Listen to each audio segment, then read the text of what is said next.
गुरुदेव मेरे अब आ जाओ, गुरुदेव मेरे अब आ जाओ, महाराज मेरे अब आ जाओ, महाराज मेरे अब आ जाओ, गुरुदेव मेरे अब आ जाओ, गुरुदेव मेरे अब आ जाओ, गुरुदेव मेरे अब आ जाओ, गुरुदेव मेरे अब आ जाओ।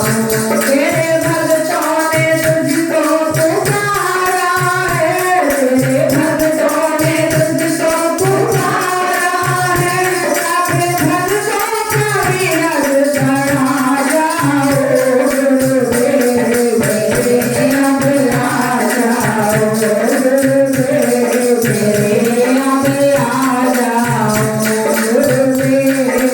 मेरे अब आ जाओ, गुरुदेव मेरे अब आ जाओ।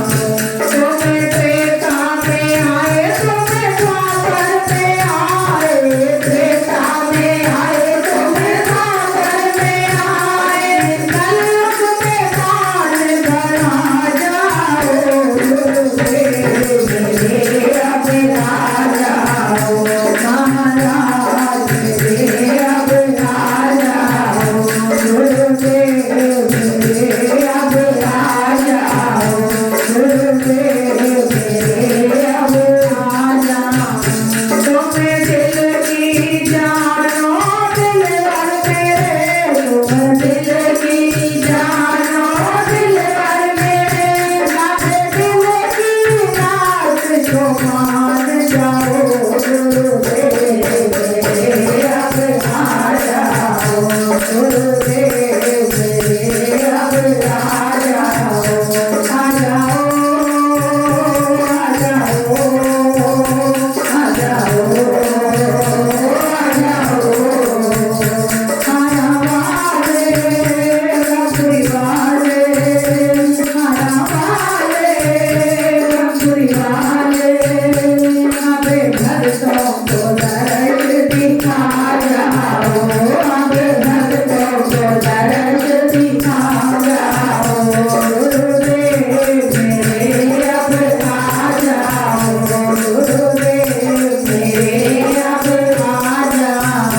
तेरा नाम पतित और पावन है, तेरा नाम पतित और पावन है, हमें पावन दर्द दिखा जाओ, गुरुदेव मेरे अब आ जाओ, मेरे अब आ जाओ, खाना वाले मेरे अब आ जाओ। तुझे धोख खाने भरी सभा में तुम्हारा, तुझे धोख खाने भरी सभा में तुम्हारा, मिलने का मान बढ़ाया है, गुरुदेव मेरे अब आ जाओ, गुरुदेव मेरे अब आ जाओ, खाना वाले मेरे अब आ जाओ, सर्वज्ञाले मेरे अब आ जाओ। मन ले कर ले भजन गुरुदेव का, मन ले कर ले भजन गुरुदेव का।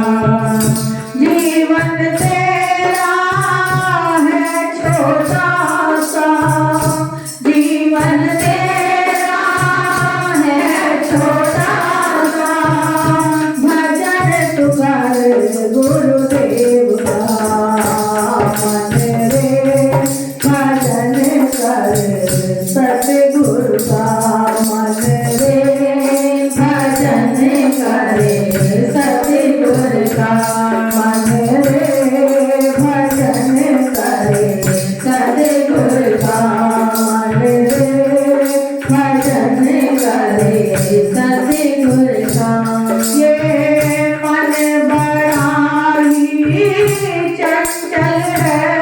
मन वराही चंचल है, नित नए विकारों को पैदा करे, नित नए विकारों को पैदा करे। अब आजा शरण में गुरुवर की मन रे, भजन करे सतगुरु का मन रे, भजन करे सतगुरु का।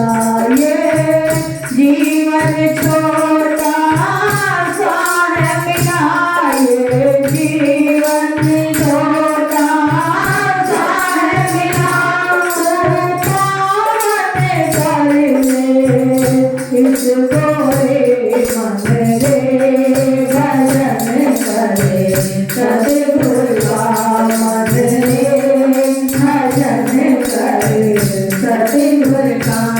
इस मन में तेज है बन जाए, इस मन में तेज है बन जाए, वहाँ बैठे सतगुरु जी आके, वहाँ बैठे सतगुरु जी आके। इस मन में तेज है बन जाए, इस मन में तेज है बन जाए, वहाँ बैठे सतगुरु जी आके, वहाँ बैठे सतगुरु जी आके। कोई ऐसा यतन करे मन में, कोई ऐसा यतन करे मन में, मन रे भजन करे सतगुरु का मन रे, भजन करे सतगुरु का। इन पांच लुटेरों ने लूटा है, इन पांच लुटेरों ने लूटा है, मेरा भजन भक्ति सब छूटा है, मेरा भजन भक्ति सब छूटा है। इनको तू बचा ले ओ मन रे, इनको तू बचा ले ओ मन रे, मन रे भजन करे सतगुरु का मन रे, भजन करे सतगुरु का। अब आजा शरण में सतगुरु की, अब आजा शरण में सतगुरु की। तुझे युक्ति मिले भव साधन की, तुझे युक्ति मिले भव साधन की।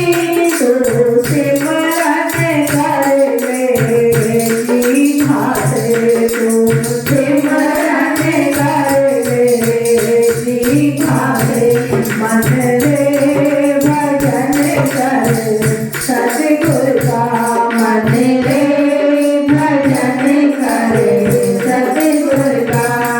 ये जीवन मिला है छोटा सा, ये जीवन मिला है छोटा सा, और भव करने का ये मौका, और भव करने का ये मौका।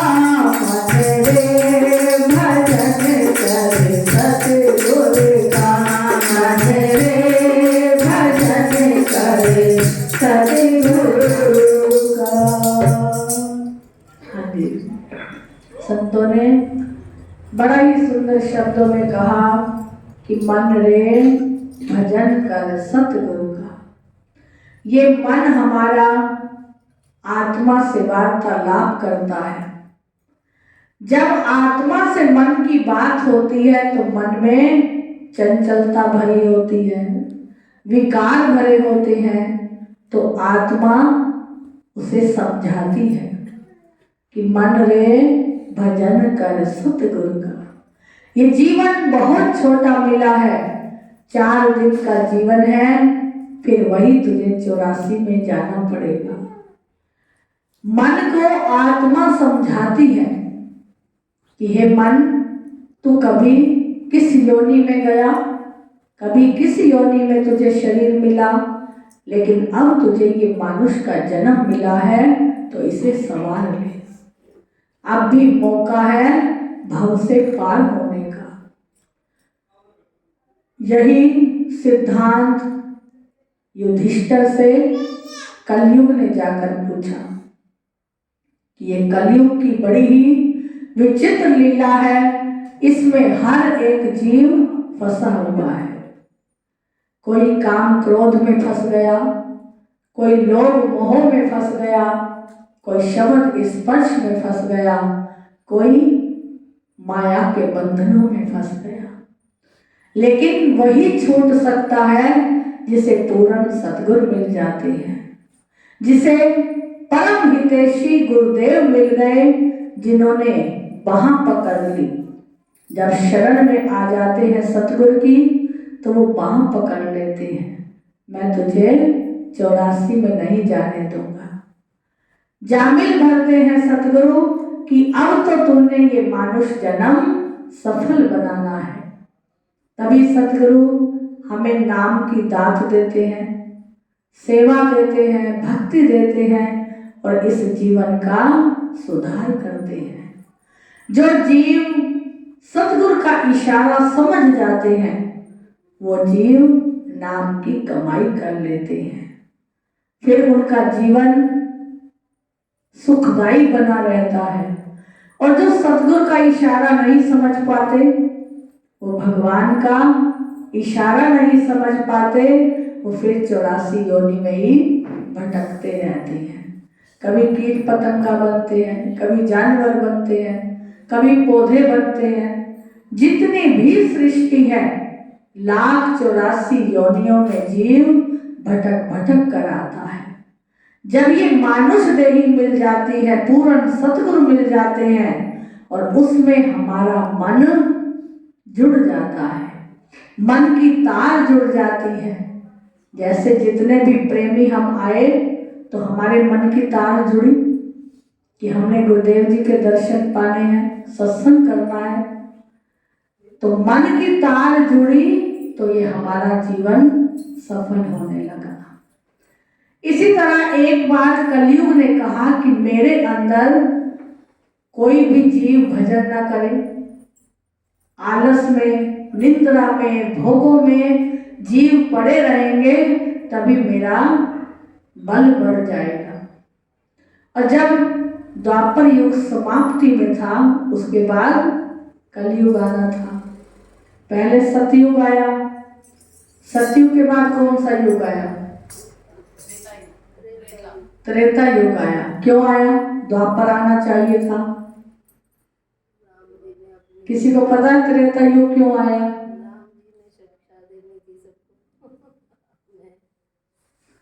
राम जी ने भी शिक्षा दी और अहिल्या ने श्राप की मुक्ति करनी थी। गौतम ऋषि की पत्नी अहिल्या, उसने गौतम ऋषि की बड़ी सेवा तन मन से की, लेकिन इंद्र ने आकर उसका पतिव्रत भंग किया और जब गौतम ऋषि को पता चला तो उन्होंने श्राप दे दिया कि जाओ तुम शिला बन जाओ। लेकिन अहिल्या का उसमें कोई दोष नहीं था।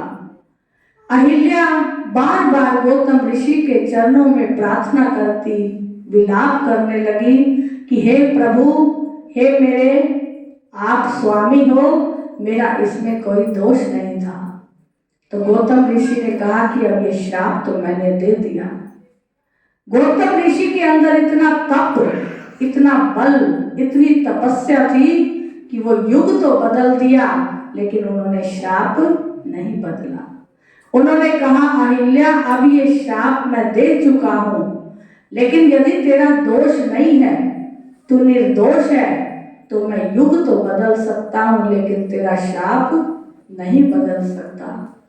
उसमें भगवान गौतम कहने लगे कि जब सतयुग है उसके बाद द्वापर आएगा, लेकिन मैं इतनी शक्ति देता हूं कि फिर त्रेता आएगा और जब भगवान राम अवतार लेंगे, 14 वर्ष का उन्हें वनवास मिलेगा, उस समय इस राह से जाते हुए चरणों के स्पर्श से तेरा उद्धार हो जाएगा, तुझे एक युग में कम श्राप में कट जाएगा।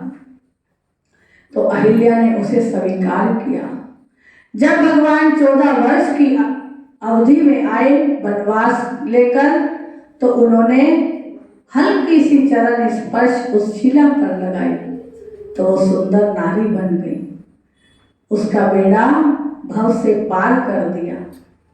तो त्रेता के बाद फिर द्वापर आया, किस लिए? क्योंकि अहिल्या का उद्धार करना था भगवान ने। जब कलयुग ने सोचा कि अब त्रेता युग भी समाप्त हो गया, द्वापर भी समाप्त हो गया, अब मेरा युग आने वाला है, तो कलयुग ने एक ब्राह्मण का रूप धरा और युधिष्ठिर के दरबार में आ गए। युधिष्ठिर कितने भाई थे? 5। तो युधिष्ठिर जो थे धर्म के अवतार थे, वो हर समय प्रभु की भक्ति में रहते, और चारों भाइयों के द्वार अलग अलग थे, उनको हर दरबार पे बिठा दिया जाता कि जब मैं प्रभु की भक्ति करूं तो तुम यहाँ रखवाली करना। अब कलयुग ने जब ब्राह्मण का रूप धारण किया और आ गए युधिष्ठिर के द्वार पर, कहने लगे कि मुझे युधिष्ठिर से मिलना है। पहले द्वार पर अर्जुन थे, अर्जुन से कहने लगे कि मैंने एक बड़ी ही विचित्र लीला देखी है। मैं एक जगह गया, वहां पर निहारियां खड़ी हैं और वो पानी भर रही हैं। जैसे ही पनिहारियों ने पानी भरा, एक घड़े से उन्होंने 10 घड़े भर दिए। घड़ा पता है कौन सा होता है? गर्मियों में हम ठंडा पानी पीते। तो पनिहारियों ने एक घड़े से 10 घड़े भर दिए, लेकिन जब वो 10 घड़े से एक घड़ा भरने लगे तो वो घड़ा नहीं भरा गया। ऐसी मैंने विचित्र लीला देखी। तो अर्जुन कहने लगे कि मुझे तो नहीं पता ये क्या इसका अर्थ है, आप मेरे भ्राता जी से पूछना। कलयुग कहने लगा कि भ्राता को बुलाइए। अर्जुन ने कहा कि अभी तो भ्राता अपनी भक्ति में है, जब वो आएंगे तो तब तुम पूछ लेना। वह ब्राह्मण रूपी कलयुग कहने लगे कि मेरी दूसरी और एक विचित्र लीला है कि मैंने देखा कि गाय बछड़ी का दूध पी रही है, और ये विचित्र लीला मुझे उल्टी लगी। बछड़ी जो है गाय की, वो गाय का दूध पीती है, लेकिन गाय बछड़ी का दूध पी रही है, ये मुझे विचित्र लीला लगी। अब तीसरी एक मैंने और विचित्र लीला देखी कि जो खेती है वही बाढ़ को खा रही है। खेती की रक्षा करती है बाढ़, वो खेती को खा रही है। और चौथी एक विचित्र लीला मैंने देखी कि एक बहुत बड़ा पर्वत पहाड़ों से गिरा और आकर एक नीचे नदी है, उस पर सूत के धागे पर आकर वो रुक गया। तो इसका क्या कारण है? मुझे युधिष्ठिर राजा से मिलना है और इन प्रश्नों का उत्तर लेना है। अर्जुन ने कहा कि मुझे तो इनका उत्तर नहीं पता, और युधिष्ठिर जी भक्ति में है। अर्जुन के बाद भीम का नंबर आया। भीम से भी कलयुग ने यही प्रश्न पूछे, सहदेव से और नकुल से भी यही प्रश्न पूछे। उन्होंने कहा कि हमें इसका कोई उत्तर नहीं पता। अब कलयुग चला गया और जब युधिष्ठिर देव जी आए तो सब चारों भाइयों ने ये वार्ता सुनाई कि आज एक ब्राह्मण द्वार पर आया और उन्होंने ये विचित्र लीला देखी जिसका उत्तर हमें नहीं पता था। युधिष्ठिर धर्मपुत्र थे, वो जान गए कि ये कोई और नहीं, ये कलयुग है। क्योंकि सतयुग में, त्रेता में, द्वापर में जो जनता थी वो सत्य पर चलती थी, त्रेता में धर्म पर चलती थी और द्वापर में कर्म पर चलती थी, और कलयुग में अपने मन पर चलती है। तो युधिष्ठिर जी समझ गए कि ये सब खेल कलयुग का है। कलयुग की दशा उन्होंने जान ली और चारों भाइयों से कहने लगे कि तुम्हें इसका उत्तर नहीं पता। तो वह कहने लगे, नहीं भ्राता, हमें इसका उत्तर बताइए, ये क्या विचित्र लीला है। युधिष्ठिर जी ने कहा कि पहले तुमने सुना, क्या सुना, कि 10 घड़ों से एक घड़ा नहीं भरा गया, कि कलयुग के अंदर ऐसा समय आएगा कि माता पिता अपने 10 पुत्र पुत्रियों को पाल देंगे, उनका पालन पोषण करेंगे, हर तरह से रक्षा करेंगे। लेकिन ऐसा समय आएगा कि 10 बच्चे मिलकर एक माता पिता का पालन पोषण नहीं कर पाएंगे। ये कलयुग का प्रभाव होगा। आज के समय में हम कई घरों में देखते हैं जहां सतयुग की, सत्य की वार्तालाप है, जहां धर्म है, कर्म है, वहां तो माता पिता की सेवा हो रही है। लेकिन जहां ऐसा नहीं है, वो घर माता पिता की सेवा से वंचित है।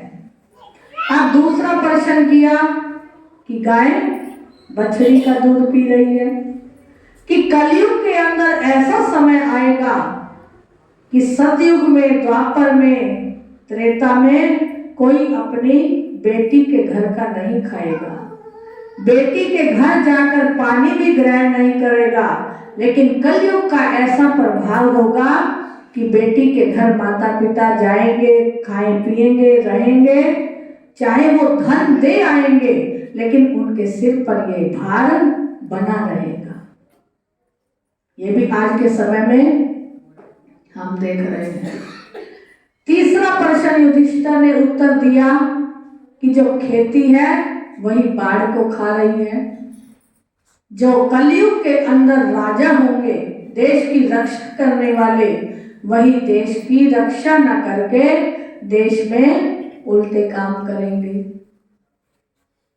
तो आज के समय में अब तक तो हमारे राजा मोदी जी हैं, बहुत अच्छा कर रहे हैं, लेकिन पहले और आगे का कोई पता नहीं। पहले बहुत से भ्रष्टाचार हुए, पाप हुए, लेकिन अब समझिए कि सतयुग चल रहा है, जहां देश का राजा प्रजा के हित में कार्य करता है, वो समझो सतयुग है। और कलयुग में ऐसा होगा जब इसका प्रताप बढ़ेगा कि राजा ही भ्रष्टाचार को खत्म कर देगा। चौथा प्रश्न युधिष्ठिर जी से पूछा, उत्तर तो कहने लगे, क्या है चौथा प्रश्न?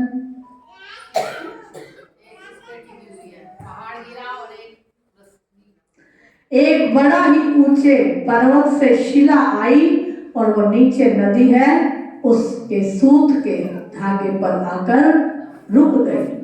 कि कलयुग के अंदर कितने भी पाप होंगे, अत्याचार होंगे, भ्रष्टाचार होंगे, लेकिन जिसके अंदर नाम का भजन चलता रहेगा, सिमरन चलता रहेगा, जो सत्य की ताकत रखेगा, धर्म कर्म पर चलता हुआ गुरु की सेवा में रहेगा, प्रभु की सेवा में रहेगा और हर तरह से सबका हित चाहेगा, वो सबसे बड़ा पर्वत क्या है जो आ रहा है? वो पाप रूपी पर्वत है। और वो जो धर्म कर्म की शक्ति है, वो आकर एक सूत के धागे पर टिक जाएगी। कि पाप कितने भी अत्याचार होंगे, जिसके मन के अंदर भजन है, सिमरन है, सादगी है, सत्य की ताकत है, वो कलयुग में उसका कुछ भी नहीं बिगाड़ सकती। ये जब उत्तर युधिष्ठिर जी ने अपने चारों भाइयों को समझाए और कहा कि अब समय आ गया है इस ओर से आगे बढ़ने का, अब कलयुग का प्रभाव आ गया है। तो देखिए, जब हम संसार में रहते हैं तो तब कलयुग होता है, और जब हम दरबार में आते हैं तो सतयुग हो जाता है। यहाँ धर्म से, कर्म से मन की चंचलता दूर हो जाती है। मन गुरुदेव जी के चरणों में तन्मय होकर रंग जाता है, और समझिए कि हम सतयुग में वास कर रहे हैं। जो भी हम सुनते हैं, पढ़ते हैं, वो मन के अंदर विचार करते हैं, और विचार करके जो उस पर जीवन बना लेता है, चाहे वो कलयुग में रह रहा है, लेकिन वो सत्य की ताकत को अपने अंदर स्थिर रखता है। तभी संत जन कहते हैं कि ये आत्मा मन को बार बार कहती है कि तू भजन कर, सिमरन कर, आत्मिक आनंद को ले, अपने 9 द्वारों को बंद कर, अपना 10वां द्वार खोल ले, और अनहद की झनकार को सुनकर अपने जीवन का आनंद ले। ये जीवन को शाद कर ले, आबाद कर ले, भाव से बेड़ा पार कर ले। बोलो सच्चिदानंद भगवान की, बोलो परम पूजनीय श्री संत योग रामानंद महाराज की जय।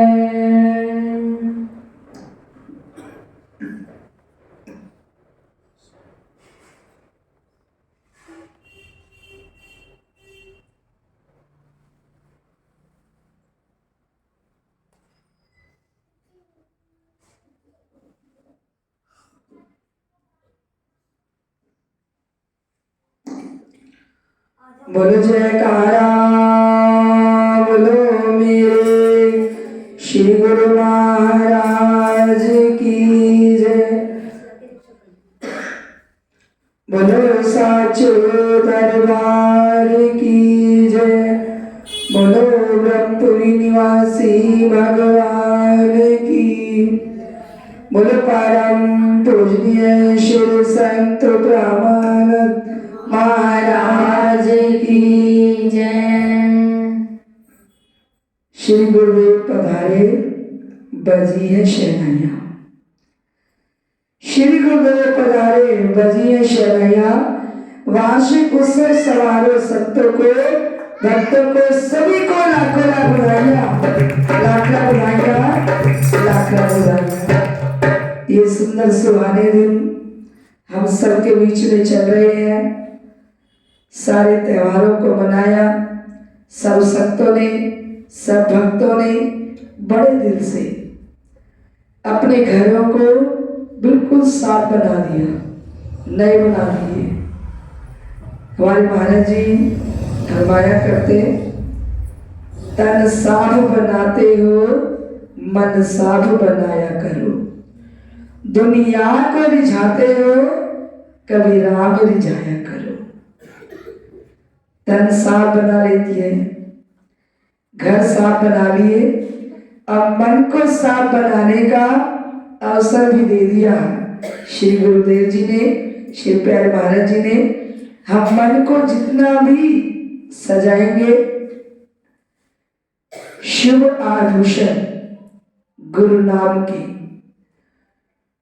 गुरु सेवा के, परोपकार के, भजन बंदगी के, तो ये जीवन सज जाएगा।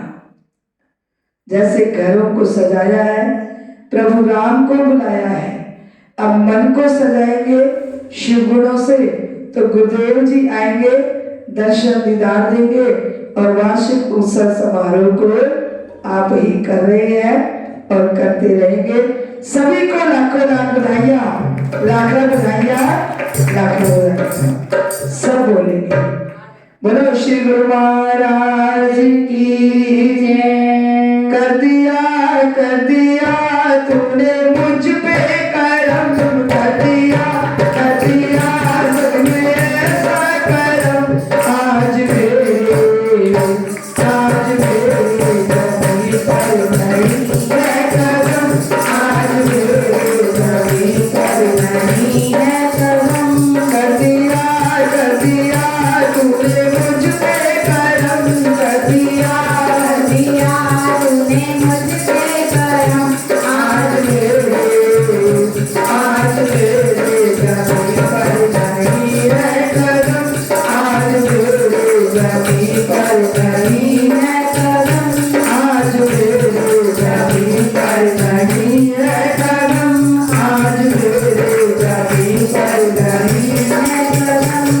कर दिया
जिंदगी में आए हैं कुछ काम अच्छे कर ले,